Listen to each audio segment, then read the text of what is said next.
Hey guys, I heard for Reading Month you're studying short stories, so I decided that I would start my book talks with a book of short stories by one of my favorite authors. This is Baseball in April by and Other Stories by Gary Soto. It's all boy stories.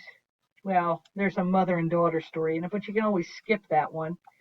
And it has two of my favorite stories in it. It has a story called Seventh Grade, and I know you're not all in seventh grade this year, but it is a great story, especially for middle school boys to read.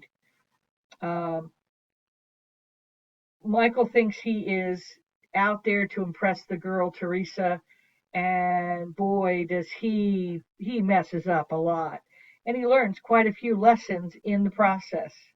That's one of my favorite all time short stories.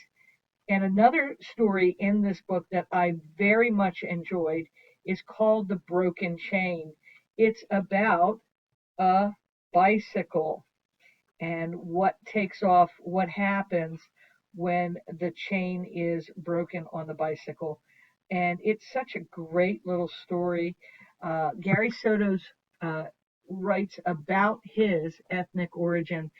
He is a was a poor Hispanic kid growing up in Fresno, California, and that's what he writes about. And his stories are just great, especially for boys. So I hope that you'll check out Baseball in April and Other Stories by Gary Soto. There are also a lot of other books by Gary Soto on our shelf in the story collections. Hope to see you in the book cave soon.